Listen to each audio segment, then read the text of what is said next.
On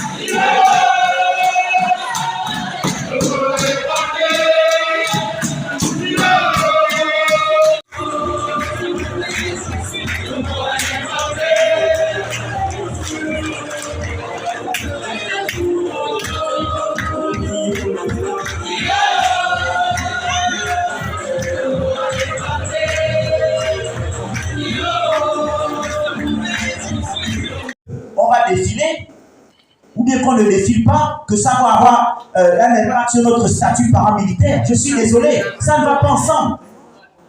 On peut faire les deux. La preuve, moi je n'ai pas obligé aux frères qui sont en train de défiler avec les autres de sortir des rangs. C'est le choix de tout un chacun. Et il est important de savoir où est l'intérêt de chaque ministère. Nous sommes une force dans ce pays. Le ministre lui-même l'a reconnu. Il a dit le pétrole va finir. Les choses qui vont compter, c'est la forêt. La forêt, c'est l'histoire de ce pays. Ça a été la première économie de ce pays. Est-ce que vous êtes d'accord avec moi? Il est temps que nous soyons maintenant dignes devant tout le monde. Et cette dignité, on peut la gagner ensemble. S'il y a certains qui croient qu'on ne peut rien faire ensemble, moi je vous dis c'est faux. On peut marcher avec tout le monde. Moi je ne sais pas lire la loi. Je peux lire le texte et pas la comprendre et pas comprendre le contexte. Mais aujourd'hui, nous avons des gens qui sont formés, qui sont juristes et qui nous aident dans ce chemin-là. Ça veut dire qu'on peut marcher ensemble. Et si vous voulez qu'on gagne ce combat-là, il faudra qu'on s'accepte nous-mêmes d'abord. Si nous voulons que les choses changent d'abord autour de nous, nous devons d'abord changer nous-mêmes. Et changer nous-mêmes, ça signifie quoi? C'est que nous devons marcher ensemble. S'accepter. Nous souffrons tous ensemble si on ne paye pas les primes. Quel que tu sois paramilitaire ou bien non assimilé, comme vous dites, on n'a pas les primes. Et nous sommes tous logés à la même enseigne. Colonel Prince a pratiquement tout dit. Vous connaissez le mal, c'est le stress. Et dû d'ailleurs au manque de rimes, parce que la misère nous habite ces derniers temps. Donc vous comprenez que tout a été déjà dit, je ne veux pas me répéter.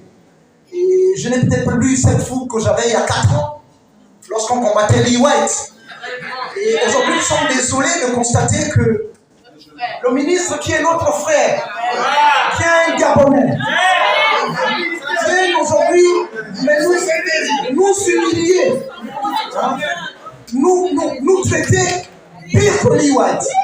Parce que pour la petite histoire, on a deux. Lee White nous donnait, quand ce n'était pas bon, 400 000. Aujourd'hui, avec tout ce qu'on a fait rentrer, qu'on peut vous dire que vous connaissez, les industries seulement ont fait rentrer 13 milliards. La forêt a fait rentrer 5 milliards. Mais aujourd'hui, notre prime est réduite à 260 000 pour les A2. 300 et quelques mille pour les A1. Et ce qui est encore blessant, parce que les directeurs qui sont là, le Gabon est petit, sont nos parents. Les directeurs qui s'égosillent à rester parfois ici jusqu'à 22 heures sont réduits à obtenir 700 000, sinon 600 000 de primes. Alors qu'à l'époque de Lee White, nous avons des primes qui allaient pour les directeurs autour de 1 million et quelques. Mais est-ce que vous pensez que c'est normal? Alors qu'on nous parle que le secteur est un secteur qui se porte mieux. Nous sommes à la 3e transformation. Nous avons aujourd'hui une valeur ajoutée par le fait que nous comment dirais-je, nous transformons le bois aujourd'hui. Mais comment vous pouvez comprendre? C'est une aberration. Vous savez que comme disaient nos frères, qu'on soit paramilitaire, qu'on soit assimilé, sincèrement, on souffre de la même manière. Mais en tant que fonctionnaire, quels sont les salaires que nous avons? Qui lui nous demande de permettre à ce qu'on aille vers les sorts et la félicité. Aujourd'hui, nous constatons que au niveau du ministère des Eaux et Forêts, c'est le seul ministère qui d'ailleurs est allé dans une logique qui n'est pas une logique de guerre, parce que pendant longtemps, nous avons supporté. On est resté attendre, on a mis un peu d'eau dans notre vin. On s'est dit en le faisant, la tutelle va nous écouter.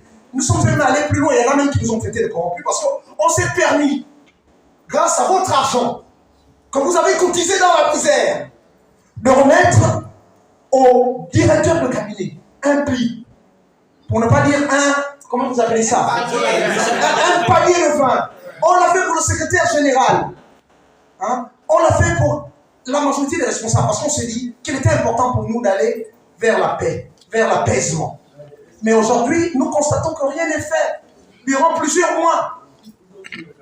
Mais qu'est-ce qu'on peut offrir? Qu'est-ce qu'on peut demander à un chef de famille? Parce que le ministre doit comprendre une chose. Il est le chef des enfants que nous sommes. Il devient un père, même s'il est moins âgé que certaines personnes qui sont dans la salle. Mais il devient un père de famille. Et lorsqu'on est un père de famille, on a une façon de faire. Même quand l'enfant a volé, même quand l'enfant a fait du mal.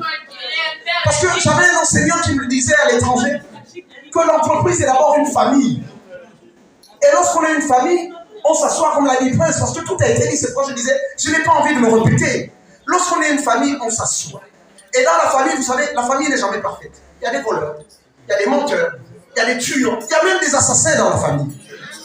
Mais on trouve les voies et moyens pour s'entendre avec ces assassins. Ou alors corriger ces assassins. Mais vous voulez qu'on ne vole plus.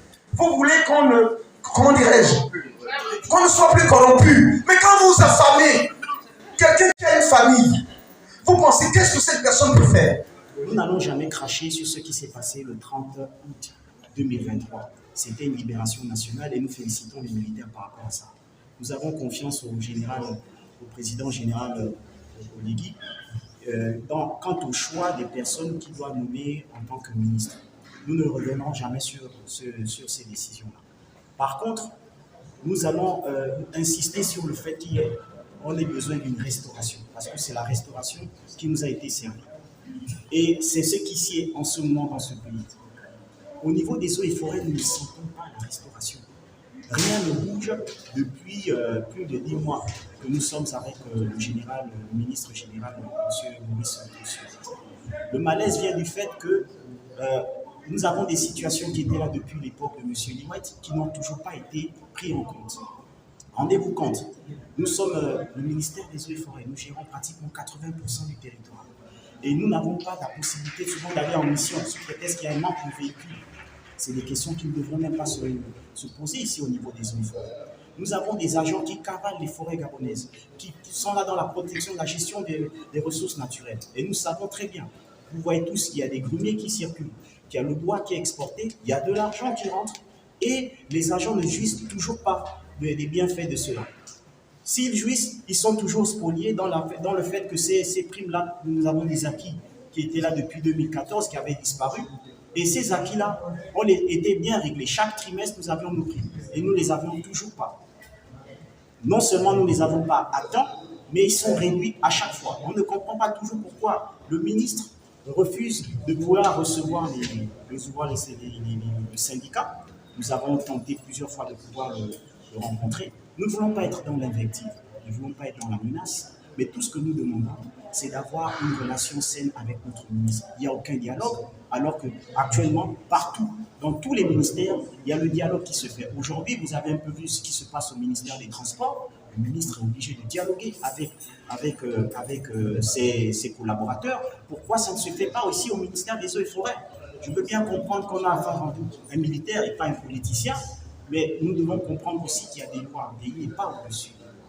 Donc nous ne voulons pas être dans l'insulte, nous ne voulons pas être dans l'invective comme je disais tout à l'heure, nous voulons être dans la négociation et nous voulons nous faire entendre et nous voulons avoir les moyens de pouvoir nous faire.